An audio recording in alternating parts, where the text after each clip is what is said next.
Bismillahirrahmanirrahim. Assalamualaikum warahmatullahi ta'ala wabarakatuh. Alhamdulillah. Alhamdulillahirabbil alamin wassalatu wassalam ala sayyidil mursalin wa ala alihi wa sahbihi wa man tabi'ahum bi ihsanin ila yaumiddin. Nawaitu ta'aluma wa ta'lim wa naf'a wal intifa' wal ifadah wal istifadah wal hatha ala tamasuki bi kitabillahi ta'ala wa sunnati rasulihi wa du'a ilal huda wa dalalata alal khairi wa tigha'a mardatihi wa qurbihi wa thawabihi subhanahu wa ta'ala. Allahumma faqihna fid din wa alimna ta'wil. Rabbi shrah li sadri wa yassir li amri. Wahlul 'uqdatam min lisani yafqahu qawli waj'al li waziran min ahli. Bismillahirrahmanirrahim. Alhamdulillah, kita jumpa lagi di kelas ke-17 ya daripada kitab Nadhratul Tauhid ini. Setelah pertemuan yang lalu kita sudah masuk ke Sifatul Ma'ani dan kita sudah masuk di ilm ya, ilmullah. Kita sudah membaca tentang definisi ilm, bahwasanya yang namanya ilm itu adalah sebuah sifat, dan sifat itu adalah zaidatun, dia itu zaidah daripada zatnya Allah Subhanahu wa taala, dan ilmullah itu ya ta'allaq bijami'i tafasil, dengan semua detail dan dengan semua kulli. Dan ilmunya Allah qadim. Apa yang akan terjadi Allah sudah mengetahuinya. Cidang. Kemudian Imam Bajuri mula menjelaskan pasal Ahlan wa sahlan Ustaz Husaini. Masya Allah. Kita berhenti di dalam ad-dalil ala wujubil ilm ta'ala. Dalil ala wujubil ilm itu sebenarnya ada dua ya. Ustaz Sadam boleh hapus itu? Ada itu kah? Bismillah. Dalil ala wujubil ilm, yakni kita ini tahu dari mana bahwasanya datang lagi kah?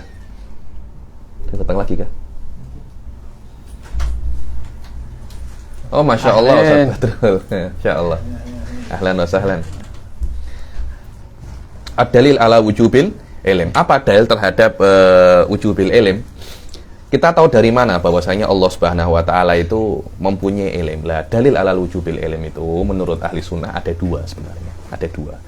Yang famous terkenal dengan nama dalilun nidham. Ada lagi dalil yang lebih mudah daripada dalilun nidham ini.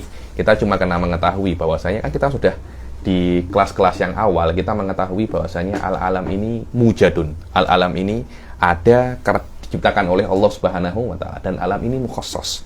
Dan tidak mungkin ada perkara yang ada kemudian daripada beberapa kemungkinan hanya satu kemungkinan yang ada, kecuali yang menciptakannya itu mempunyai ilmu. Karena memang tidak mungkin menciptakan dan tidak mungkin menginginkan kecuali dia mempunyai ilmu. Karena tidak mungkin Anda menginginkan sesuatu yang tidak Anda ketahui. Coba Ustaz Husaini katakan kepada saya sesuatu yang Anda inginkan tapi tidak Anda ketahui. Mustahil, apapun yang Anda inginkan pasti Anda ketahui. Maknanya ketika Allah menginginkan dunia ini ada. Sebelumnya dari akal kita mengetahui bahwasanya sebelum itu Allah sudah mengetahui bahwasanya, terima kasih. Sebelum itu Allah Subhanahu wa taala sudah mengetahui bahwasanya dunia ini bisa untuk ada. Ini dalil yang paling kuat. Dan ada lagi dalil yang famous di dalam ahli sunnah dinamakan dengan nama apa? Dalilun nidham atau dalilul intidham. Sila dibaca. Bismillahirrahmanirrahim. Wassalatu wassalamu ala rasulillah. Qala musannif rahimahullah. Wad-dalilu ala wujubil ilmi lahu ta'ala an taqula Allahu fa'ilun fi'lan mutqanan. Yang namanya dalil di dalam mantik, di dalam ilmu kalam, itu mesti sesuatu yang terdiri daripada muqaddimah sughra dan muqaddimah kubra. Kalau kita isbat sebuah natijah, sebuah perkara, yaitu Allah itu mempunyai ilmu. Ada muqaddimah sughra dan muqaddimah kubronya. Apa muqaddimah sughronya? Allahu fa'ilun fi'lan mutqanan muhkaman bil qasdi wal ikhtiyar. Bahwasanya Allah kita oke ini. Allah fa'ilun fi'lan atau fa'ilun mukhtar, sama saja. Fa'ilun mukhtar. Ini namanya sughra. Wa kullu fa'ilin mukhtar alimun. Natijahnya apa? Allah ini kubro. Ini namanya muqaddimah sugro. Allah Subhanahu wa taala itu menciptakan fa'il ay khaliq, menciptakan dari perkara yang tidak ada, dan Allah menciptakan itu mukhtar. Makna mukhtar, Allah tidak terpaksa, dan maknanya Allah mempunyai sifat namanya sifatul iradah, yang tugasnya itu yang faedahnya itu adalah mengkhususkan salah satu daripada banyak kemungkinan yang ada. Dan setiap Tuhan yang semacam ini pasti dia itu apa namanya? Alim. Pasti dia itu apa? Alim. Muqaddimah kubro ini badihi. Problemnya adalah apa namanya di muqaddimah sugronya. Di muqaddimah sugro Anda boleh, dalilnya Anda boleh tengok di apa namanya, di dalam dunia ini, bahwasanya dunia ini ada sistem yang khas, dan semuanya itu khas. Tidak mungkin ada sistem yang khas kecuali memang Allah itu mengetahui tentang sistem ini. Imam Ghazali membuktikan yang pertama ini dengan nahal. Apa itu nahal? Lebah. Kenapa lebah itu apa itu namanya? Rumahnya itu persegi 6. Kenapa?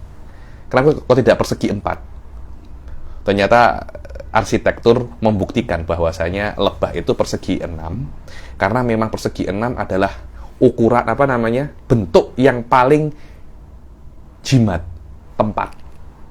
Bentuk yang paling jimat tempat adalah persegi 6 yang sesuai untuk tubuhnya apa namanya?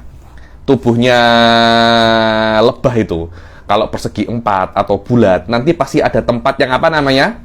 Yang kosong. Macam mana lebah mengetahui hal semacam itu kecuali memang diilhamkan oleh Allah dengan ilmunya subhanahu wa ta'ala. Yang mana persegi 6 itu apa namanya? Persegi 6 adalah ukuran atau bentuk yang paling jimat tempat.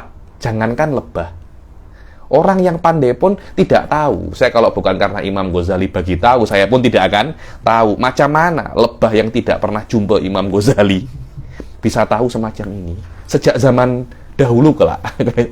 Macam mana? Itu menunjukkan bahwasanya Allah fa'ilun fi'lan mukhtar, karena Allah Subhanahu wa taala ikhtaro, memilih daripada banyak kemungkinan itu, daripada banyak kemungkinan rumah lebah dengan segala macam bentuknya, Allah memilih rumah lebah itu dengan bentuk apa? Persegi 6. Dan setiap yang semacam itu pasti dia itu apa namanya? Alim. Sila dibaca. Allahu fa'ilun fi'lan mutqanan muhkaman bil qasdi wal ikhtiyar wa kullu man kana kadzalika yajibu lahu al ilm fallahu yajibu lahu al ilm. Hadza huwa, yani hadza muqaddimah sughra, ini muqaddimah kubronya. Fa'in sila yakfi, yakni takriban kalau saya nak ringkas, as-sughra anallaha fa'ilan anallaha fa'ilun fi'lan mutqanan, al-kubra wa kullu man kana kadzalika fa huwa alimun. Wa dalil alal kubra huwa al-badihah. Dalilnya ini apa? Badihah. Mana badihah ini? Anda fikir sikit je, Anda akan langsung apa namanya? Faham. Dibilang di dalam kitab-kitab yang lain, fa inna husnal khotti yadullu ala ilmi katibi fi'lan, ya nih. Kalau Anda tengok orang yang khotnya apa? Cantik, Anda pasti akan tahu bahwasanya yang tulis khot ini orang yang pandai khot. Tidak mungkin ada khot yang cantik, oh ini tak pandai khot. Mustahil kalau dia tak pandai khot. Macam mana dia boleh tulis semacam ini? Biasa aja. Kita tengok app-app yang bagus-bagus, oh ini maknanya yang buat ini pandai sangat. Jayidan.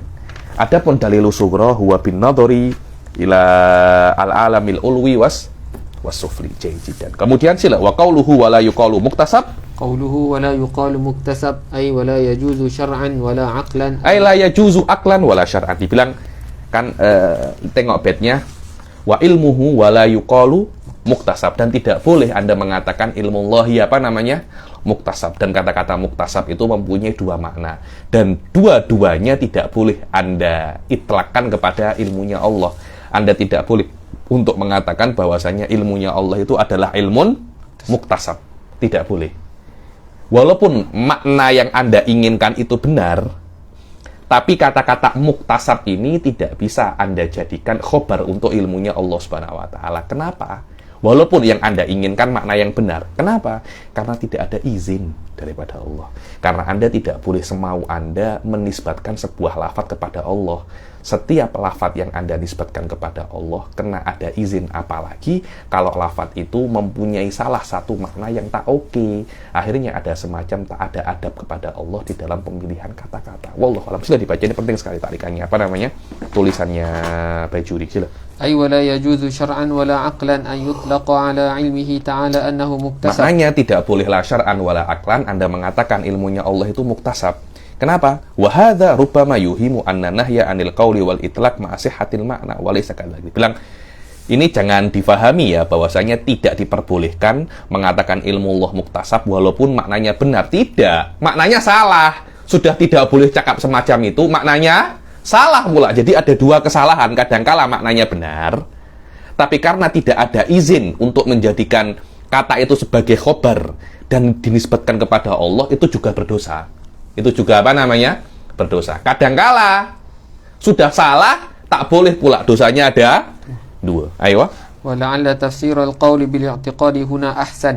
Wala'alla dibilangkan mungkin tafsir dengan etikad, yakni wala yajuzu an ta'taqid anna ilmullahi muktasab. Ayo. وعليه فالمعنى ولا يجوز أن يعتقد أن علمه مكتسب لاستحالته. Kan tidak boleh Anda meyakini ilmunya Allah itu muktasab, karena mustahil ilmunya Allah itu muktasab. Kenapa? Karena muktasab mempunyai dua makna. Yang pertama apa Ustaz Fauzan? لأن الكسبي عرفا هو العلم الحاصل عن النظر والاستدلال. Karena ilmu kasbi adalah ilmu yang Anda ketahui daripada berpikir. Apakah Allah untuk mengetahui perlu berpikir dahulu? Tidak. Ilmu Allah apa namanya? Azali, qadim. Karena berpikir dulu, sebelum berpikir Anda belum mempunyai ilmu. Setelah berpikir Anda mempunyai ilmu. Sebelum dan sesudah itu menunjukkan bahwasanya ada unsur hudus. Ayo. فإذا أقمت دليلا على حدوث العالم بأن قلت العالم متغير وكل متغير حادث ينتج العالم حادث فالعلم بحدوث العالم حاصل عن نظر واستدلال فهو كسبي. Dibilang kalau Anda mendirikan dalil atau berdalilkan, Anda membuat dalil untuk kebaharuan alam. Kemudian Anda mengatakan bahwasanya alam ini baharu. Dalilnya apa? Bahwasanya alam itu selalu berubah-ubah, dan setiap yang berubah-ubah itu pasti perkara yang baharu. Maka alam itu baharu. Lah, Anda mengetahui alam baharu daripada dalil. Dikatakan ilmu alam ini perkara yang baharu itu adalah ilmun kasbi, karena Anda mengetahuinya melewati dalil, melewati usaha, melewati berpikir. Apakah Allah semacam itu? Ketika Allah mengetahui bahwasanya manusia ini akan lenyap, Allah memerlukan muqaddimah sugro dan kubro untuk mengetahui manusia itu lenyap? Tidak. Kasbi, badihi, doruri, nadori, semua itu sifat ilmunya makhluk, bukan sifat ilmunya manusia. Ini adalah istilah-istilah penting sekali, biasanya dibahas di mantik. Akan tetapi juga kadangkala dibahas di dalam ilmu kalam. Di mantik, karena memang mantik itu urusannya bukan dengan ilmunya Allah. Mantik itu urusannya dengan ilmu manusia. Karena itu di dalam, saya kan esok ada kelas apa namanya, Muyassar fi Ma'anis Sulam kan. Kita masih sampai di bab apa namanya, Faslun fi anwa'il ulumil fi anwa'i ilmil hadis. Ada yang tasawur, ada yang tasdik. Semua itu adalah macam-macam ilmunya makhluk, bukan macam-macam ilmunya Allah. Ilmunya Allah tidak bisa pakai mantik. Ilmunya Allah tidak pakai kasbi. Ilmunya Allah tidak memakai doruri. Karena kenapa? Semua itu adalah ausof li ilmil insan atau li ulumil muhdatsat, bukan li ilmil qadim. Wallahu a'lam. Sila. وقيل الكسبي هو ما تعلقت به القدرة الحادثة. Ada yang mengatakan definisi yang kedua daripada kasbi itu adalah ilmu yang ta'alaqat dengan ilmu tersebut kudroh hadithah. Apa itu kudroh hadithah? Kudrohnya manusia, yaitu kasab. Ma ta'alaqat bihi apa namanya? Kasab. Karena itu namanya apa? Kasbi. وعلى هذا التعريف فيشمل وعلى هذا التعريف يشمل العلم الضروري الحاصل بالحواس كالعلم الحاصل بالإبصار أو بالشم. yakni dengan definisi yang kedua, maknanya ilmu ini adalah apa namanya, lebih umum daripada makna yang pertama. Makna yang pertama yaitu yang ilmu yang Anda dapatkan daripada berpikir, itu lawan daripada ilmu doruri. Karena ilmu doruri adalah ilmu yang Anda dapatkan tanpa berpikir. Di antaranya adalah ilmu yang Anda dapatkan daripada panca indera. Saya menutup mata saya, kemudian saya membuka mata saya, di depan saya ada Saddam. Tanpa saya berpikir pun saya tahu, saya tidak perlu untuk mendatangkan Muqaddimah Sugro dan Kubro untuk mengetahui bahwa di depan saya ada Saddam. Cukup saya membuka mata saya, sudah saya mengetahui di depan saya ada Saddam. Itu namanya ilmu doruri. Lah, saya membuka mata saya itu karena keinginan saya. Kalau saya tidak ingin, saya hanya akan menutup mata saya. Maknanya ketika saya membuka mata saya karena keinginan saya, kemudian karena saya membuka mata saya melihat Saddam, dikatakan itu ta'allaqat bihi kasbi. Ta'allaqat bihil kudratul hadisah, kudrahnya saya. Maknanya ilmu saya mengetahui Saddam karena saya menginginkan untuk membuka mata saya. Ayo. وعلى كل بخلافه على التعريف الأول وعلى كل من التعريفين لا يقال. Dalam dua definisi ini tidak bisa dikatakan sawa'un ala definisi awal wa tsani, tidak bisa Anda mengatakan ilmullahi kasbi. Tidak boleh. Kenapa? Karena yalzamu minhu qiyamul hawadits bidzatihi ta'ala. Karena menurut dua definisi ini, kalau Anda mengatakan ilmullahil kasbi, akan ada perkara-perkara yang baru yang ada pada zat Allah Subhanahu wa taala. Dan saya Said punya kitab 400 page pasal ini saja, Tanzihur Rahman, yang sudah di page-nya itu apa namanya? Saudara Qoriban itu. Namanya Saudara Qoriban. Tengok di page-nya Syekh Said, saya Sur Qoriban Tanzihur Rahman. Sila belilah. 400 page. Saya tengok pun mening. Saya hanya baca tajuknya saja, belum baca dalamnya lagi. Subhanallah, kitab-kitabnya Syekh Said tuh. Apa ya? Anta anak baca aja, hampir tak ada waktu untuk selesaikan semua. Macam mana Syekh Said boleh tulis? Anda kan hanya tengok Syarah Kabir ala Tohawiyah kan? Anda tahu tak Syekh Said punya Syarhus Shaghir ala Tohawiyah? Ada Syarhus Shaghir ala Tohawiyah Syekh Said punya. Saya pun terkejut. Bila tulis, itu tak tahu saya. Kitabnya beliau yang ada di di internet, dan makalah-makalah beliau lebih daripada 100. Tak tahu lagi yang belum ada, saya tak tahu. Itu bila tulis, bila beliau rehat, saya tak tahu. Wallahu a'lam ya. Sila. ويلزم منه أيضا سبق الجهل في حقه تعالى وهو Begitu pula kalau kita mengatakan ilmullah itu kasbi, sawa'un dengan makna yang awal atau makna yang tsani, akan yu'addi bahwasanya Allah itu dulu tidak tahu, kemudian tahu, terutama makna yang pertama. Ayo. وما ورد مما يوهم اكتساب علمه تعالى. Dan daripada ayat-ayat yang waroda dan ada semacam iham itu mengisyaratkan daripada jauh bahwasanya Allah itu ilmunya kasbi, maknanya dulu tidak tahu kemudian tahu, maka itu muawwal. Apa contohnya ayatnya? Qaulihi jalla man qail thumma ba'athnahum lina'lama ayyul hizbaini ahsa ila akhir. Muawwalun. Thumma ba'athnahum, kemudian kami kirim mereka lina'lama. Lina'lama. Kami kirim agar kami tahu. Maknanya sebelum kami kirim, kami tidak tahu. Kan dohirnya dikirim dahulu baru tahu. Sebelum dikirim tidak tahu. Kalau ada sebelum dan sesudah, itu ya dulu ala ada milik kidam, ya dulu alal hudus. Loh, dohirnya semacam itu. Maknanya ilmullahil kasbi. Dohirnya, ihamnya semacam itu. Kita tengok takwilnya. Muawwalun ala anna al-murada wallahu a'lam liyudhhira lahum muta'allaqa ilmina atau anna al-murada liyadhhara lahum, yakni bahwasanya linak lama bukan kami yang mengetahui agar mereka tahu, liyadhhara lahum muta'allaqu ilmina, agar mereka tahu muta'allaqu ilmina, yakni untuk memberitahu mereka. Bukan untuk kita tahu, kita ini sudah tahu, sawa'un kita utus mereka atau kita tidak utus mereka, kita sudah tahu apa yang akan terjadi. Cuma mereka tidak tahu apa yang terjadi, karena itu kita utus mereka agar mereka tahu. Ayo. Au anna al-murada bi na'lam maftuhun nun wal lam nu'lim. Nu'lim. Lina'lama bukan lina'lama tapi linu'lima. Untuk kita memberitahu mereka. Kita memberitahu mereka. Ayo. Madmumun nun wa maksuril lam kama qalahu Syekhul Mallawi. Wa mimma la yuqal innahu min babi tanzilil mutakallim manzilata man lam ya'lam wa in dzakarahu fil yawaqit an Ibn al-Arabi. Ya, di antara yang tidak boleh dikatakan dalam tafsir ayat ini bahwasanya Allah yanzilu makanahu makanal bashar. Karena bashar kan tidak tahu kan, Allah yunzil maqamahu maqamal bashar. La yajuz hada. Wallahu alam, karena memang Ibn Arabi wahdatul wujud. Mungkin tidak ada perbedaan antara Allah dan bashar. Menurut beliau tidak ada masalah itu. Walaupun itu dinukilkan di dalam Al-Yawaqid wal Jawahir an Aqidatil Akabir. Memang kitab ini ditulis oleh Syekh Sya'roni untuk sebagai talkhis daripada apa? Fusus dan apa itu namanya satunya itu apa? Futuhat Makkiyah ya ini. Sila. Wala adunnuhu illa mansusan ala Syekh. Ada Imam Bajuri min Madrasati Sya'roni yang mengatakan bahwasanya kalamnya Ibn Arabi yang la yuwafiq ahli sunnah madsus wa hada madrasah ya ini Syekh Said. Memang hada madhabuhu. Hada apa namanya? Tabi'un li'tiqadi Ibn Arabi bi wahdatil wujud. Aywa.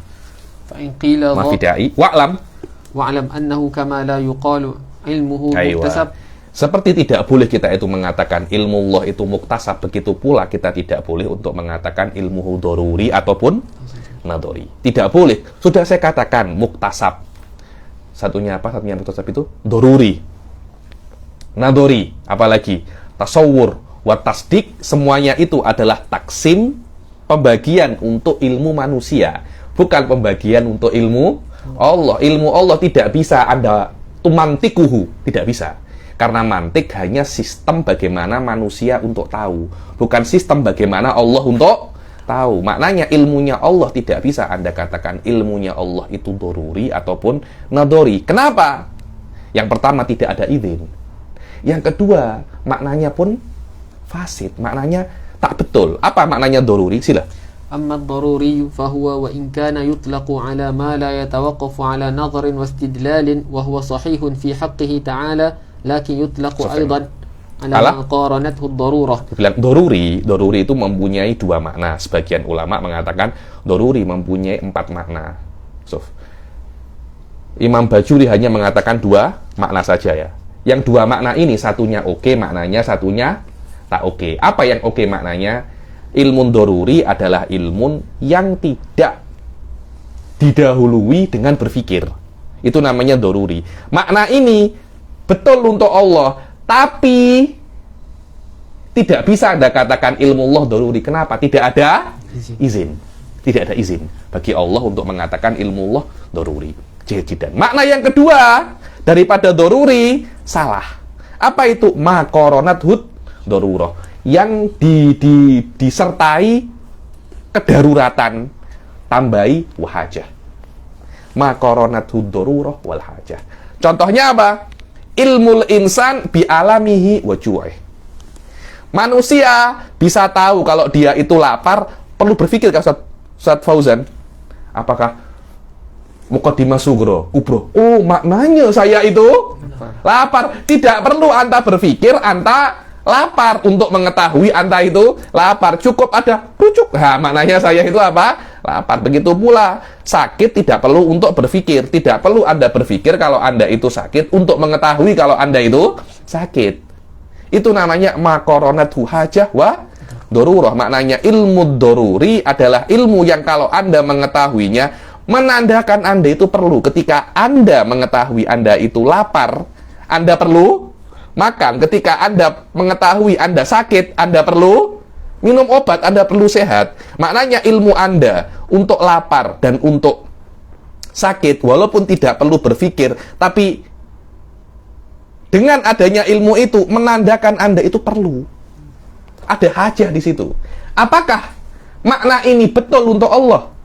Tidak betul. Maknanya ilmunya Allah la yuqarinuhul hajah atau wala yuqarinuhud darurah. Sebab itulah tidak bisa kita mengatakan ilmu Allah daruri. Aywa. Khaufan min tawahhumi hadzal ma'na. Aw amma an-nadhari fa huwa ma tawaqqafa 'ala an-nadhri wal istidlali fa huwa muradifun lil kasbi 'ala ta'rifihi al-awwal. Fayamtani'u an yuqala 'ilmuhu nadhariyyun listilzamihi al-huduth kama marra fil kasbi. Adapun tidak, Anda juga tidak boleh untuk mengatakan ilmu Allahin nadhari. Kenapa? Karena nadhari itu sama definisinya dengan kasbi, apa? Ma tawaqqafa 'anin nadhari wal istidlal. Seperti kita tidak bisa untuk mengatakan ilmullahil kasbi, dan kita juga tidak boleh untuk mengatakan ilmullahil nadori dengan dalil dengan sebab yang sama. Karena kalau nadori perlu berdalil dulu baru Anda boleh tahu. Maknanya dalil kemudian tahu, sebelum berdalil Anda tidak tahu, dan qadim tidak ada sebelum ataupun sesudah. Ayo. Kemudian juga tidak diperbolehkan Anda mengatakan ilmullah itu apa? Badihi. Tidak boleh. Kenapa? أما البديهي فهو وإن كان يطلق على ما لا يتوقف على نظر واستدلال. Karena badihi mempunyai dua makna. Satunya makna yang best, satunya makna yang tak best. Walaupun ada satu makna yang oke, tapi tetap tidak ada izin daripada syari untuk mengatakan bahwasanya Allah itu ilmunya badihi. Makna yang pertama daripada badihi adalah sama seperti maknanya doruri, bahwa yang tidak perlu apa? Dalil. Dan ilmunya Allah pun tidak perlu dalil. Tidak ada masalah. Cuma Anda tidak boleh untuk mengatakan ilmu Allah badihi atau doruri li adamil idzin minasyari. Kemudian makna yang kedua yang tak best apa? لكن يطلق أيضا على العلم الحاصل للنفس بغتة يقال بدأ النفس الأمر إذا أتاها بغتة. yakni ilmu yang datang kepada jiwa Anda tiba-tiba baghtah. Tiba-tiba yang namanya datang itu awalnya tidak ada, kemudian datang. Kata-kata datang itu Ustaz Husaini ya dulu ala sabkil hudus, ala sabkil adam. Karena kalau Anda dari awal ada di sini, saya tidak akan mengatakan Anda datang, karena Anda baru datang dulu, pertamanya ada di alam damai, kemudian Anda datang. Kata-kata datang tidak mungkin terjadi kecuali sebelumnya Anda tidak ada. Karena itu tidak bisa Anda mengatakan ilmullah badihi, karena menjadikan Allah dulu tidak mempunyai ilmu, kemudian mempunyai ilmu, walaupun datangnya ilmu itu tiba-tiba. Tidak boleh, karena ilmu Allah qadim. Selama dia qadim, tidak boleh dikatakan dia itu apa? Badihi. Dari sini kita bisa mengatakan, kita tidak boleh mengatakan ilmu Allahi doruri. Kita tidak boleh mengatakan ilmu Allahi nadori. Kita tidak boleh mengatakan ilmu Allahi kasbi. Kita tidak boleh untuk mengatakan ilmu Allah apa? Badihi. Empatnya tidak boleh kan? Saya tambahi lagi, tidak boleh untuk mengatakan ilmuhu husuli. Tidak boleh untuk mengatakan ilmuhu huduri. Tidak boleh. Karena dua pembahasan yang akhir ini bukan pembahasan ilmu kalam. Itu adalah pembahasan falsafah. Di kitab yang akan datang insya Allah, kalau saya membahas pasal ilmu ini, ingatkan saya untuk menjelaskan pasal ilmuhu husuli ataupun huduri. Biasanya orang-orang Syiah yang bahas itu. Saya pertama kali tengok itu, saya pernah cakap pembahasan husuli wal huduri ini laisa min mabahithi ahlis sunnah. Baru ketika itu saya mendengar beberapa muhadarahnya orang Syiah, diantaranya Syekh Ali Abud menjelaskan pasal apa namanya ilmullahi huduri ataupun husuli. Beliau adalah muridnya siapa itu? Kamal Haidari. Muridnya Kamal Haidari. Baru saya paham memang mafhum huduri wal husuli tidak bisa untuk kompatibel dengan apa yang kita yakini dalam mazhab ahli sunnah, bahwasanya ilmullahi qadim dan Allah mukhtar, ilmu husuli wal huduri. Kalau kita meyakini bahwasanya Allah itu illah, jidan. Wa ilmuhu wala yuqalu muktasab fatba sabilal haqqi. Yakni ini adalah yang dijelaskan oleh Nadim adalah sabilal haqq, thariqahnya ahli sunnah, wa terakhir riyab. Dan jangan sampai Anda tidak mengikuti jalan ahli sunnah, yaitu jalan Mu'tazilah yang mengatakan bahwasanya ilmu Allah itu bukan perkara yang wujudi, tapi itu hanya perkara yang adami, hanya nisbah antara makhluk dan dan Allah Subhanahu wa taala. Ala kullin, yakni baca wa qaluhu wa terakhir riyab ay wa alqi anka syubah. فالرياب جمع ريبة بمعنى الشبهة التي لم تعلم صحتها ولا فسادها. هذا شوف tengok wa alki angka syubah, yakni syubah itu lempar daripada diri Anda, karena yang namanya ribah atau ariyab jam'u ribah maknanya adalah syubhah yang Anda tidak tahu benar atau salahnya. Hadza bihasabil asal wa illa fal qasdu huna arad alal mu'tazilah anna fina li sifatil ma'ani li alla yalzama ta'addudul qudama. Yani Mu'tazilah mengatakan sifatul ma'ani ini tidak ada. Kenapa? Kalau Anda mengatakan sifatul ma'ani ini ada, nanti akhirnya ada yang kodim selain Allah. Anda kan mengatakan sifat kan bukan zat, dan sifat juga kodimah kan? Maknanya ada yang kodim selain Allah. Maknanya Anda lebih teruk daripada Majusi. Majusi hanya meyakini ada dua Tuhan, yaitu Tuhan cahaya dan Tuhan kegelapan. Anda meyakini ada sifatul ma'ani ada berapa? Ada 7. Zatnya ada 1, ada 8 yang kodim. Anda meyakini 8 kodim, ini meyakini 2 kodim. Mana yang lebih teruk? 8 kan, 8. Ini dakwanya apa? Klaimnya Mu'tazilah kan dari awal kita mengatakan bahwasanya as-sifat laisa huwa ghairuz zat. Ayo. Dan ini adalah syubhah yang fasidah. Kenapa? Li'annahu la yadurru illa ta'addud dzawatil qudama. La ta'addudu sifat ma'ati hadidat. Karena yang berbahaya itu kalau zat kodim yang banyak, tapi kalau sifatnya banyak yang kodim, tapi satu zatnya hanya satu, tidak ada masalah. Apalagi dari awal kita mengatakan bahwasanya apa itu? As-sifat laisa huwa ghairuz zat fil kharij. Aywa. Wa yasihu an yakuna fil kalam hadfu mudhafan wa takdir watrahi sabila ahli riyab wa syukukan nafina bi sifatil ma'ani li annahum yaqul qadirun bidatihi wa muridun bidatihi wa hakadha wa hadha. Yang dibilang mungkin an yakuna kalam ini ada semacam hadzf mudhaf, ada 2 mudhaf lagi yang mahdhuf. Apa itu?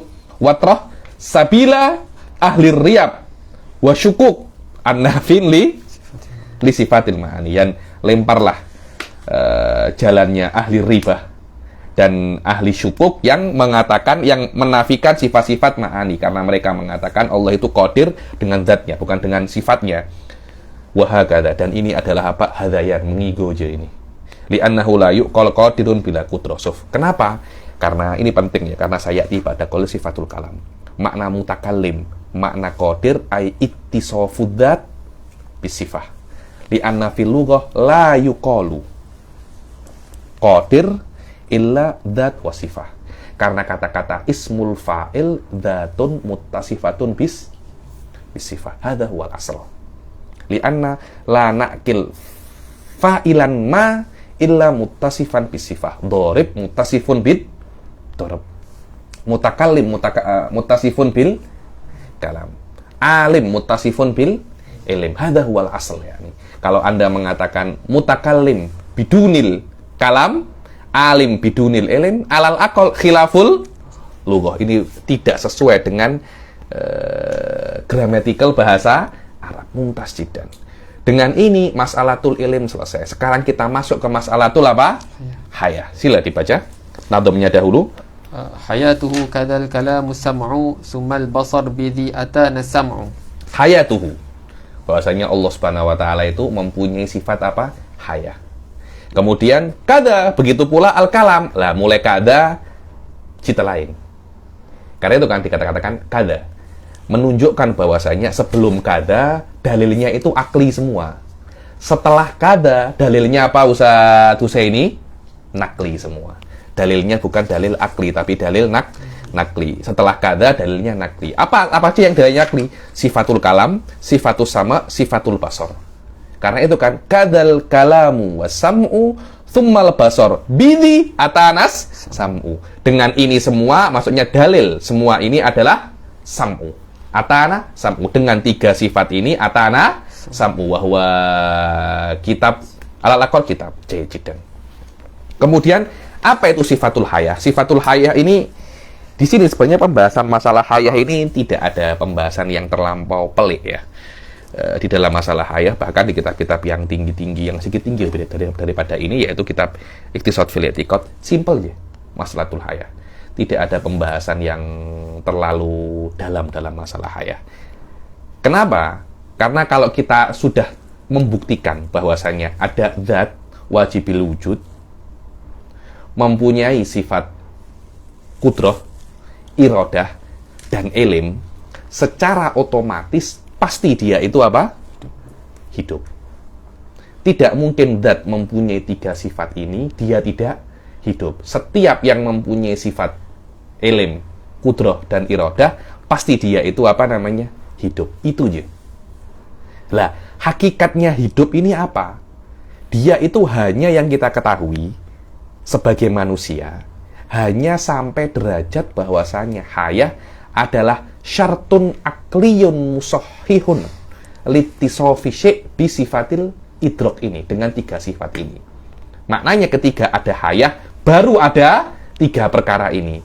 Ketika ada 3 perkara ini, hayah pasti ada. Secara akal, kita seharusnya mengisbatkan hayah dulu. Baru ilm, baru iradah, baru kudroh. Akan tetapi, tartib ini kita buat sebaliknya. Kenapa? Karena sebaliknya lebih mudah kita pahami, karena kita melihat sesuatu yang ada. Kita mengetahui kudroh dulu, dan setiap kudroh pasti ada iradah, setiap iradah pasti ada ilim, dan setiap zat yang mempunyai 3 sifat ini pasti mempunyai hayah. Kenapa? Ya karena memang lebih mudah semacam ini. Cara berpikir semacam ini di dalam mantik itu namanya dalilul ilmi. Itu biasa. So, saya kasih dalil ya. Saya kasih contoh. Di dalam masalah corona, lebih dahulu mana? Virusnya apa simptomnya?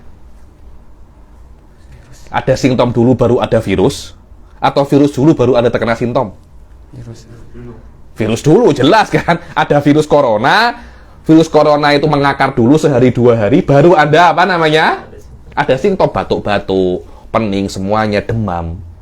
Tapi realnya Anda tahu kalau Anda corona setelah simptom atau sebelum simptom? Setelah simptom. Betul apa tidak? Memang semacam itu. Itu namanya dalilul ini. Manusia dalilnya semacam itu rata-rata.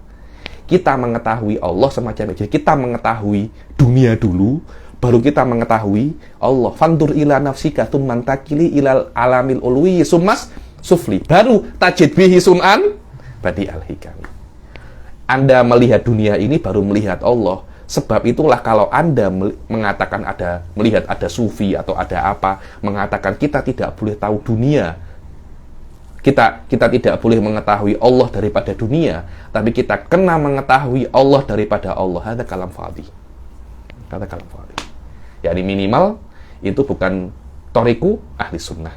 Karena torik ahli sunnah memulai daripada sesuatu yang jelas, baru ke sesuatu yang lebih susah. Yang mudah mengetahui alam semesta. Baru dari alam semesta, Anda jadikan batu pijakan untuk mengetahui Allah. Bukan Anda mengetahui Allah daripada Allah itu sendiri. Kalam dohirnya fiduk, saudara, fiduk. Tapi batinnya khoyal, ada khoyalun fokol khoyal. Jadi kemudian kita ahli sunnah hanya mengatakan bahwasanya yang namanya hayah adalah sifat musahihatun, hanyalah sifat musahihatun lil idrok saja. Maknanya kalau ada 3 sifat ini, idrok ini kan sama ilm, basar itu idrok.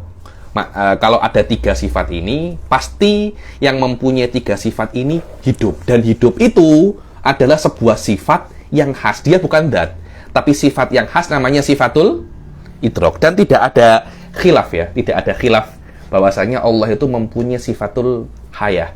Khilafnya adalah apakah sifatul hayah ini yalzam minhul harokah atau tidak? Apakah setiap yang hidup itu bergerak atau tidak? Kita ahli sunnah tak ada kena-mengena antara hidup dan bergerak, tidak ada. Tidak semua yang hidup itu bergerak. Kita hanya mengatakan setiap yang mempunyai ilm, kudroh dan iradah pasti dia hidup. Ada kena-mengena dengan bergerak? Tidak ada. Tidak ada satu kalimat pun dari kata-kata ahli sunnah cakap pasal bergerak. Ibn Taimiyah tak semacam itu. Ibn Taimiyah mengatakan setiap yang hidup pasti bergerak. Macam mana Anda tengok manusia? Hidup apa tidak? Hidup. Bergerak apa tidak? Bergerak. Jayidan. Kambing. Hidup. Hidup. Bergerak. Bergerak. Kerbau. Iya. Anda tengok semua makhluk hidup pasti dia bergerak. Subhanallah. Maknanya Ibn Taimiyah membuat ada semacam talazum antara bergerak dan hidup. Ahli sunnah tidak. Bergerak bukan lazim daripada mahiyatul hayah. Tidak ada kena-mengena antara hidup dan bergerak. Bergerak itu ada kena-mengena dengan wujudul mutahayyiz. setiap perkara yang mempunyai size, setiap perkara yang amik ruang, hidup dan amik ruang, hidup dan mempunyai tempat, pasti dia bergerak. Sedangkan kita cakap, Allah itu tidak mempunyai tempat, karena itu Allah tidak bergerak. Dan kami mendefinisikan hayah hanya sifat sebagai syarat untuk mempunyai sifat ma'ani-ma'ani yang lain. Sebab itulah kami mendefinisikan hayah berbeza antara hayah qadimah dan hayah hadithah. Sudah dibaca Ustaz? Qauluhu hayatuhu. Wa qaluhu hayatuhu. قوله حياته معطوف على الوجود بحذف حرف العطف وما صنعه الشارح حل معنى كما تقدم. تعريف الحياة وقد عرف الشيخ السنوسي الحياة بتعريف يشمل الحياة القديمة. Tengok, Imam Sanusi mendefinisikan hayah itu dengan sebuah definisi yang mana definisi ini bisa mencakup sebagai hayah qadimah, yaitu sifat hayahnya Allah, dan hayah hadisah bahwa sifatul hayatul makhluk. Apa definisi Imam Sanusi? هي صفة تصحح لمن قامت به الإدراك. Yakni sifatun tusahhihu, maknanya dengan ada sifat ini, orang bisa mempunyai sifatul idrak. Maknanya kalau ada sifat idrak, sifat hayah pasti ada. Dan belum tentu ada hayah, ada idrak, karena ini kan tusahhih kan, syarat. Setiap ada masyrut pasti ada syarat, tapi belum tentu ada syarat, ada masyrut. Akan tetapi di dalam hak Allah, ketika ada hayah, pasti sifat-sifat selainnya itu pasti ada, lidalilin akhor. Karena Allah pasti mempunyai semua sifat kesempurnaan. Tapi bagi manusia belum tentu. Belum tentu manusia itu ada kehidupan, dia pandai. Ada yang gila pula. Ada yang apa namanya? Ada yang gila. Ayo. أي تصحح لمن قامت به أن يتصف بصفات الإدراك ولا يضره الجمع بين حقيقتين مختلفتين بالقدم dan tidak ada masalah Anda di dalam definisi ini Anda menjamak dalam satu definisi dua sifat, sifat yang qadim dan sifat yang hadits. Kenapa? Karena ini bukan definisi hakikat, hanya sebagai apa? Prosem saja. Apa perbezaannya antara dua definisi ini? Satunya had itu adalah definisi yang menyebutkan setiap bagian daripada apa yang didefinisikan. Adapun rosem adalah definisi untuk membedakan antara ini dan yang lainnya. Dan untuk membedakan tidak perlu Anda menyebutkan bagiannya. Ayo. وعرف بعضهم كلا منهما بتعريف يخصه. Dan sebagian daripada ulama mendefinisikan hayah itu dengan berbeda-beda. Hayahnya Allah dengan definisi yang berbeda, hayah manusia dengan definisi yang berbeda. Hayahnya Allah macam mana? فعرف الحياة القديمة بقوله صفة أزلية تقتضي صحة العلم أي تقتضي صحة الاتصاف به وكما تقتضي صحة الاتصاف بالعلم تقتضي صحة الاتصاف. Adapun sifat hayah qadimah sama, yakni sifat yang dia itu azaliyah, yang kalau ada sifat apa dengan adanya sifat hayah itu bisa untuk mempunyai sifat ilim, dan seperti ilim sifat-sifat yang lain. Ayo. وإنما اقتصر على العلم لأنه شرط في غيره وشرط الشرط شرط. Kenapa kok tak tadi sehatal ilim bukan sehatal ilim wal iradah wal qudrah? Karena ilim itu adalah syartun li ghairihi. Sudah saya katakan kan, yang aslinya itu hayah, baru ada ilim, baru ada iradah, baru ada qudrah. Karena ilim syarat untuk iradah, iradah syarat untuk qudrah. Cukup Anda mengatakan hayah tak tadi al ilim akan yuaddi kepada semuanya. Ayo.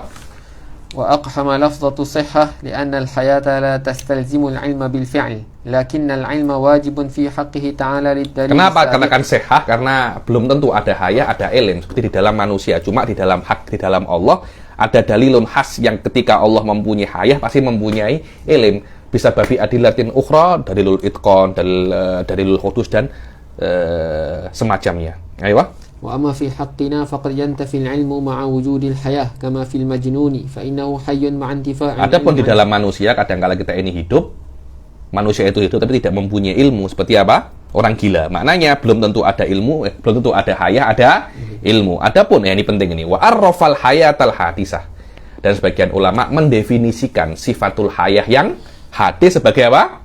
Kaifiyatun yalzamuha qabulul hissi wal harakatil iradiyah. Aywa, kehidupan manusia adalah sebuah kaifiyah, sebuah sifat yang kalau sifat itu ada, manusia itu bisa merasakan dengan panca inderanya, dan bisa bergerak dengan kemauannya. Kalau ada hayah, dia bisa untuk his, bisa untuk merasakan dan mempunyai panca indera, dan dia bisa untuk bergerak dengan kemampuannya dia. Orang-orang mantik mengatakan al-hassas al-mutaharrik bil iroda. Orang mananya hassas ini dia tuh sensitif. Kalau saya pukul, dia akan terasa. Anda tengok kerbau, hidup apa tidak? Coba Anda pukul, dia pasti apa namanya? Terasa. Kambing juga sama. Setiap makhluk yang hidup pasti dia itu apa? Hassas. Dia bisa untuk merasa. Dia tuh sensitif. Berbeda dengan yang tidak hidup, macam pokok. Anda pukul, dia merasa apa tidak? Kan tidak. Maknanya pokok tidak hidup. Dia tidak mempunyai hayah. Dan dia tidak mempunyai harokah irodiyah. Ini adalah definisi kehidupan bagi manusia. Jayyid. Ay aradun yalzamuhu qabulul ihsas wa qabulul harokah iradiyah. Berbeza dengan harokah ittirariyah ke harokatil hajar bi harokati muharrikihi wa hayatullah yakfi. Inilah sifatul hayah, dan memang di dalam sifatul hayah tidak ada pembahasan yang mendetail sangat, karena memang pembahasannya tak banyak khilaf di situ. Yakni semua sepakat bahwasanya Allah itu mempunyai sifatul hayah, cuma apa lawazimul hayah itu saja. Ibn Taimiyah mengatakan min lawazimil hayah itu harokah, karena beliau menyamakan hayatul al-hayah qadimah dan hayah al-hadisah. Ahli sunnah tidak ada perbezaan antara hayah qadimah dan hayah al-hadisah. Kita hanya mengatakan bahwasanya hayah qadimah hanya syartun untuk sifat-sifat yang lain. Adapun hayat al-hadisah adalah sebuah sifat yang karena sifat itu manusia bisa merasa dan bisa bergerak dengan bisa bergerak dengan keinginannya. Wallahu a'lam. Sekarang kita akan masuk sifat yang selanjutnya, sifat yang paling penting dan sedikit susah daripada sifat-sifat ma'ani ini, yang di dalamnya itu banyak sekali khilaf.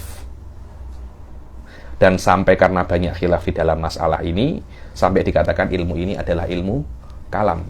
Yang Imam Ghazali pun di dalam Iqtisad fil I'tiqad pun mengatakan bahwasanya masalah ini yadikku. Mana yadikku ini sangat dakik jiddan. Karena sangat dakik, banyak zalal akdam, banyak yang tergelincir kaki-kaki mereka. Jiddan. Sebelum kita memasuki masalah hayah ini, karena ada beberapa mukadimah yang kena saya sebutkan, yakni secara global dahulu sifatul kalam. Yang mana sifat kalam ini dia itu adalah sifat. Wadah ya Ustaz Badrul ya. Dia adalah sifat. Dia bukan perkataan Anda, bukan. Kata-kata saya ini bukan kalam, bukan sifatul kalam. Akan tetapi sifatul kalam adalah sifat yang ada pada diri saya. Karena sifat itu saya bisa berbicara. Saya bisa berbicara, tidak mesti saya mengeluarkan lafaz, tidak mesti. Berbicara itu sesuatu yang lebih umum daripada mengeluarkan lafaz. Ya. Jadi saya mempunyai sifatul kalam membuat saya bisa berbicara.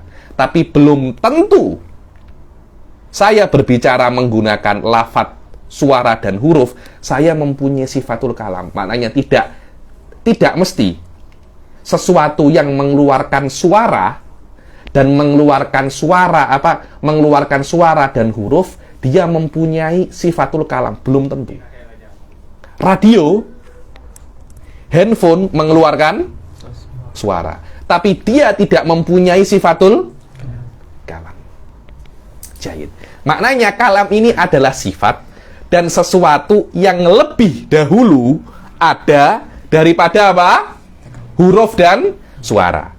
Wah, Ustaz betul ya, ada dua perbedaan. Sifat dan huruf dan suara. Sifat ini bukan huruf dan suara. Akan tetapi huruf dan suara yang berasal daripada kita itu ada karena kita mempunyai sebuah sifat. Maknanya ketika ada sifat, biasanya ada huruf dan suara. Tapi itu tidak mesti. Kadangkala Anda mempunyai sifat ini, tapi tidak keluar huruf dan suara. Contohnya apa? Orang bisu. Gimana, Habib? Masa orang bisu itu dikatakan bisa berbicara? Loh iya, tinggal Anda mengartikan berbicara itu apa.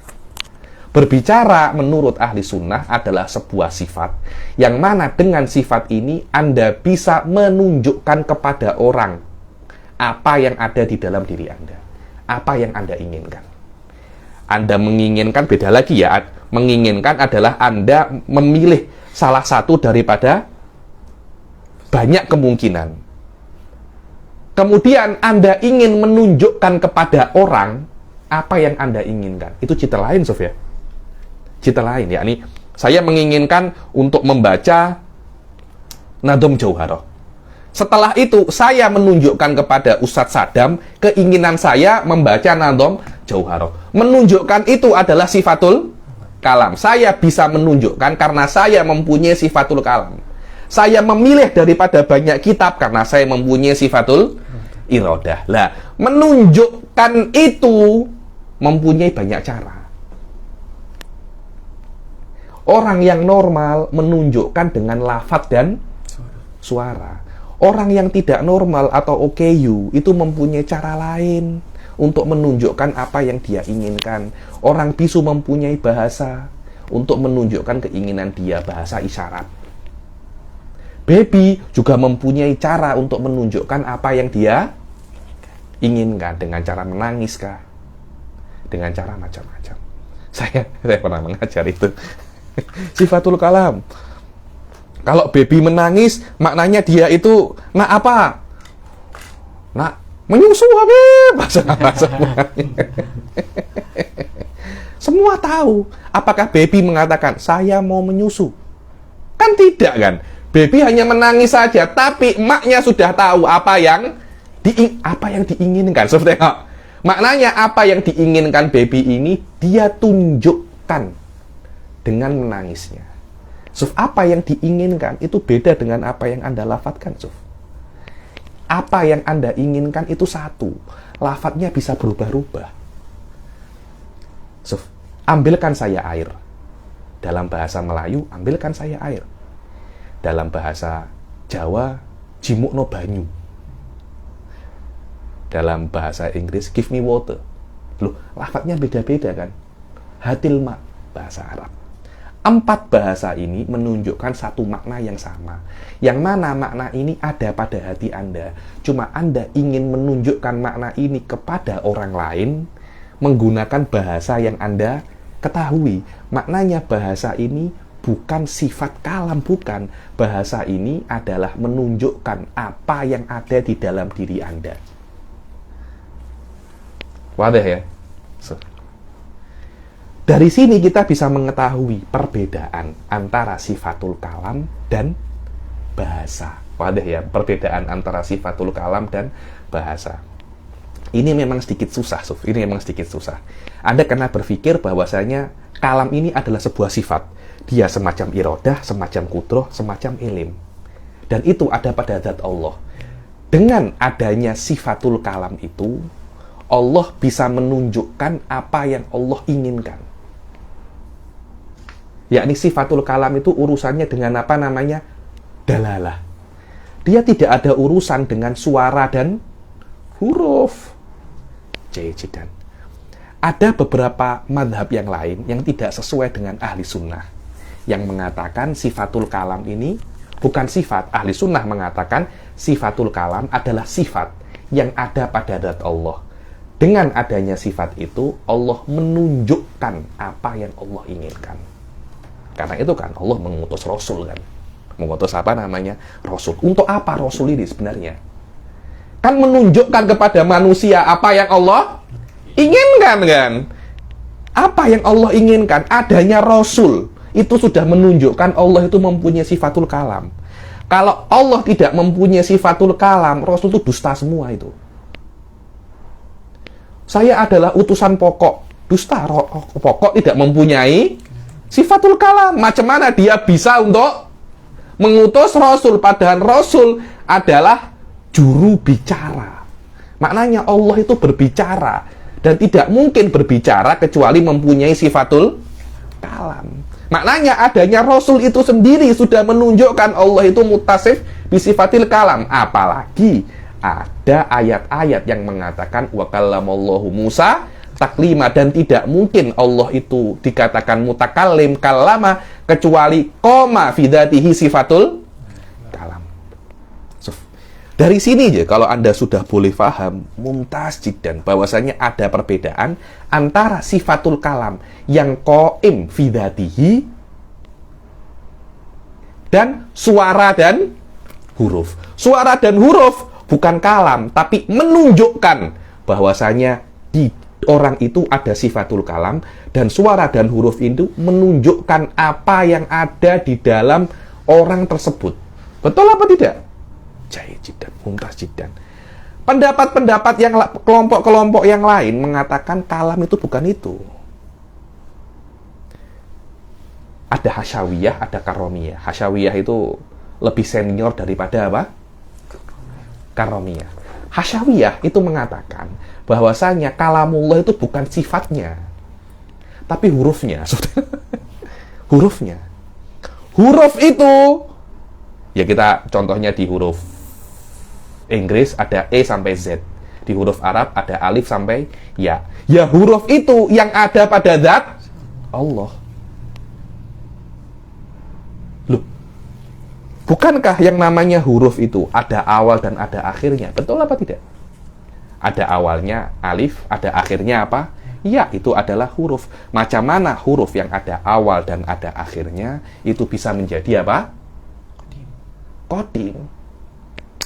Sudahlah, tak ya fikir, percayai aja. Ada akidahnya apa namanya hasyawiyah.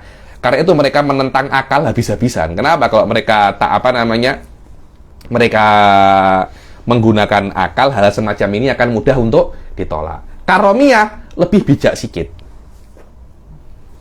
Kami tak cakap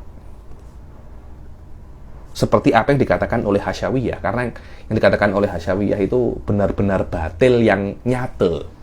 Terus apa ya ani? Barakallahu fikum, masya Allah ya ani. Terus apa sifatul kalam menurut Anda?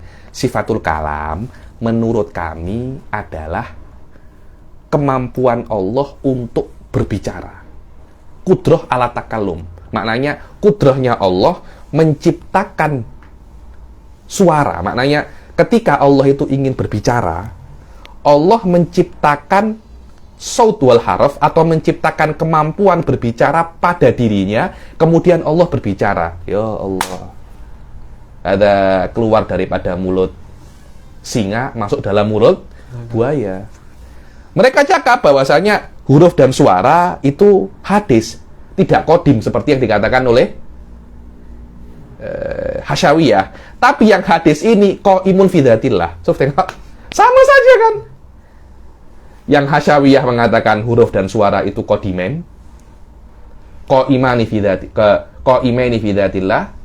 Karomiyah mengatakan huruf dan suara haditsaini, qaimaini fi dzatillah. Loh, keluar daripada mulut singa masuk kepada mulut buaya, sama aja. Jahit jiddan. Mu'tazilah macam mana? Mu'tazilah mengatakan, tengok ya. Yang namanya kalam itu pasti suara dan huruf. Hasyawiyah dan karomiyah setuju. Nah, segitu kan? Setuju. Yang namanya kalam pasti suara dan huruf. Dan Allah itu berbicara. Maknanya ada suara dan huruf pada zat Allah. Hasyawiyah cakap suara dan huruf ini qadimen. Karomiyah apa? Haditsen. Oke, wahai hasyawiyah dan karomiyah, saya setuju dengan Anda sampai titik ini. Tapi titik yang kedua, saya tidak mengatakan Allah Subhanahu wa taala itu qaimun fi dzatihi al-hurufu wal aswat. Karena hurufu wal aswat ini apa? Haditsen. Menurut Mu'tazilah. Nah, terus bagaimana Anda mengatakan Allah itu apa? Mutakallim. Saya mengatakan Allah itu mutakallim bukan dengan apa yang Anda yakini bahwasanya kalam itu adalah sifat. Kalam adalah perbuatan Allah. Jadi ketika makna Allah itu berbicara dengan Nabi Musa, Allah menciptakan suara dan huruf. Aywa. Karomiyah sudah tepuk tangan sudah. Sama kan? Tapi tunggu dulu Karomiyah. Anda menciptakan suara dan huruf di zat Allah kan? Saya tidak. Saya menciptakan suara dan huruf di luar zat Allah. Di pokokkah? Di batukah? Jadi ketika Allah berbicara dengan Nabi Musa, maknanya Allah menciptakan suara dan huruf, ya mungkin di pokok, ya mungkin di batu, yang mana suara dan huruf itu didengar oleh Nabi Musa. Tapi pada zat Allah tidak ada sifatul kalam. Jadi saya mengatakan Allah itu mutakalim dengan makna Allah khaliqun li sauti wal harfi kharijalati. Ini pendapatnya apa? Mu'tazilah. 3 firqah ini berpendapat ada satu titik temu. Apa satu titik temunya itu? Bahwasanya mereka tidak bisa keluar daripada sebuah mafhum mushtarak yang itu adalah yang namanya kalam pasti suara dan huruf. Tidak ada kalam kecuali suara dan huruf. Mu'tazilah saya setuju, cuma suara dan huruf tidak ada pada zat Allah. Karomiyah dan Hasyawiyah ada pada zat Allah.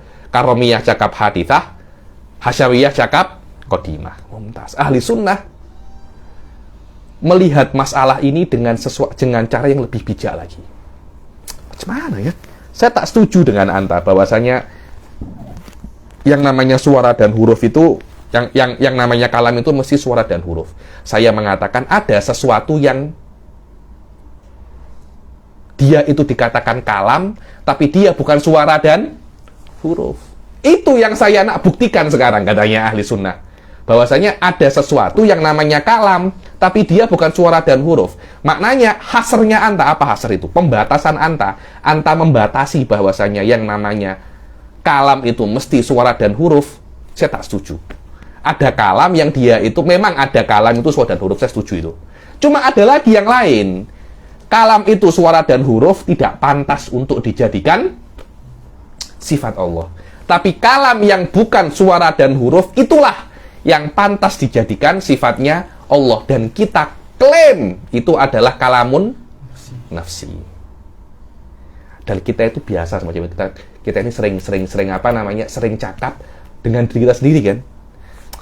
Allah, ini sudah dibuka dalam hati kita ini. Botol sudah dibuka April, pulang tak ya? Ke Indonesia apa tak ya? Semacam itu kan. Saddam sudah ada, nak jumpa istri sudah. Apa namanya? Dah lama tak jumpa istri. Saya pun lama tak tengok kampung, nak tengok kampung. Kita berbicara apa? Sendiri, dan perbincangan kita dalam diri kita tanpa huruf dan suara. Kita katakan itu kalamun nafsi. Sebenarnya itu, saya pribadi, itu bukan sifatul kalam. Itu bersumber daripada sifatul kalam. Karena Anda mempunyai sifatul kalam, Anda bisa berbincang dengan diri Anda sendiri. Tanpa adanya sifatul kalam, Anda tidak bisa berbincang dengan diri Anda sendiri. Ada dakik jiddan sifatul kalam ini. Dakik jiddan. Loh, apa dalilnya itu? Dalilnya banyak. Dalam Al-Quran pun, yaquluna fi anfusihim. Maknanya, minimum kami ahli sunnah, kami membuktikan bahwasanya ada kalam, yang mana kalam ini bukan huruf dan suara. Ketika kami bisa membuktikan ini, hasrnya Anta itu salah. Wahai salah safirok ini. Kami mengatakan ada sifat, yang mana sifat itu bukan suara dan huruf, ada bahkan pada manusia. Karena ada sifat itu, manusia bisa berbicara dengan huruf dan suara. Jadi, sifat itu lebih dahulu daripada huruf dan suara. Dan sifat ini juga ada pada Allah. Cuma bedanya, sifatnya Allah itu apa? Qadimah. Sifatnya manusia ini apa? Hadisah. Bas wala aktsar wala aqal. Oh, Habib, ini susah. Memang susah. Dia bukan perkara yang mudah, tapi bisa untuk difahami ini. Dan karena dia susah, banyak begaduh. Imam Ahmad bin Hambal disiksa, dan banyak orang disiksa pasal sifatul kalam ini. Dia memang susah, tapi kalau Anda buat Anda perhatikan apa yang saya cakap, ini mudah saja sebenarnya. Memang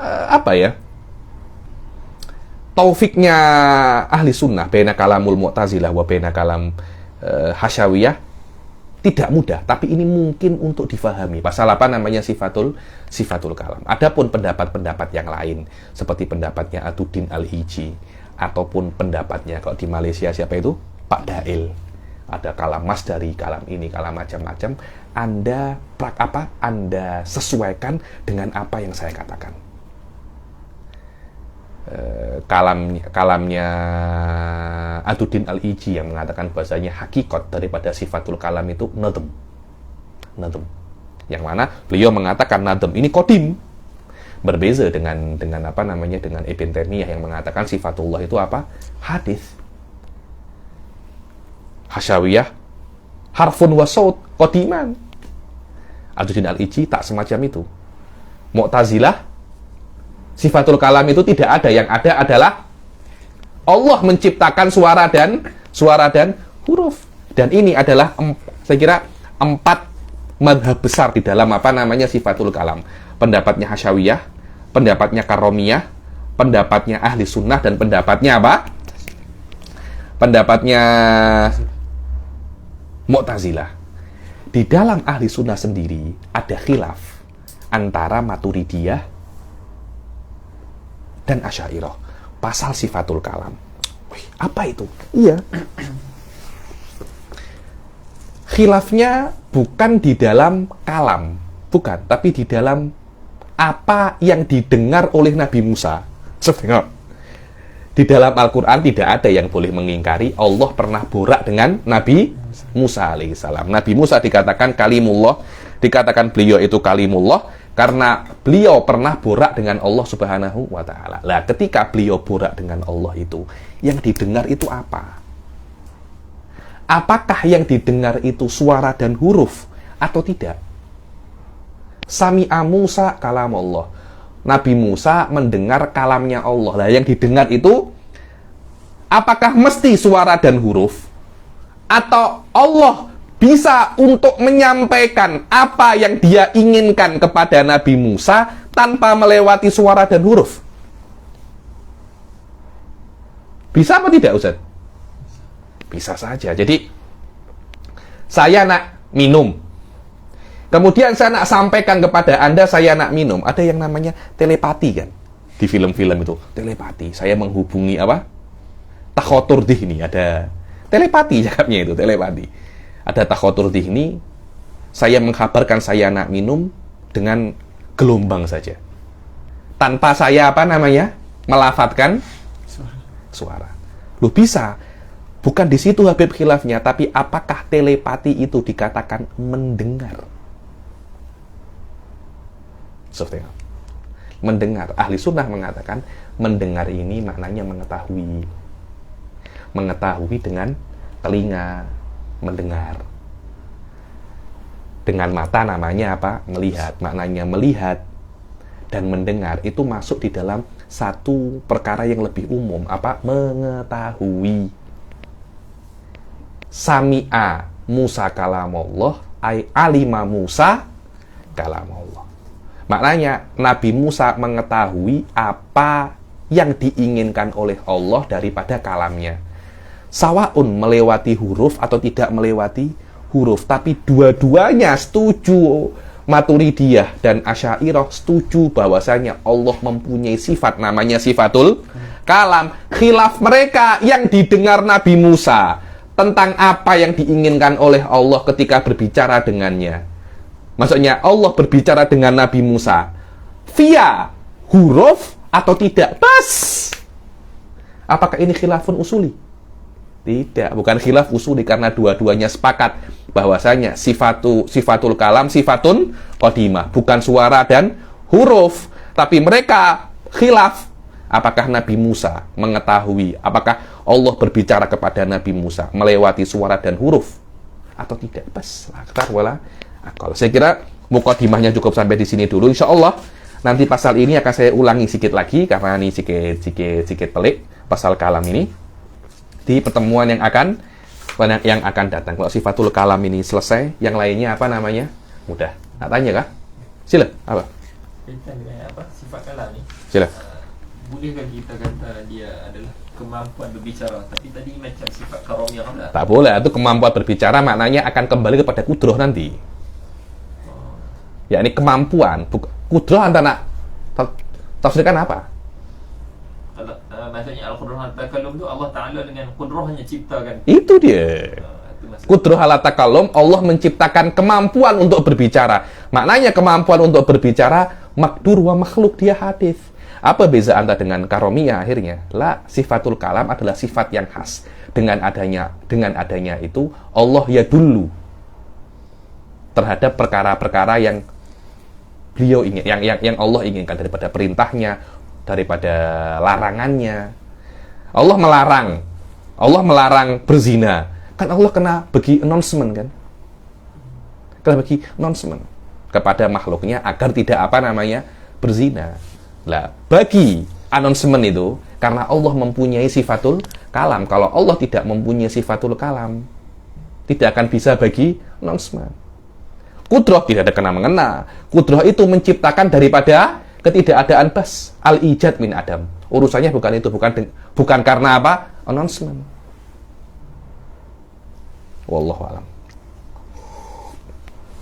Oke, Ustaz Fauzan, selesai? Kita akhiri sampai sini. Wabillahi taufiq wal hidayah, Assalamualaikum warahmatullahi taala wabarakatuh. Waalaikumsalam.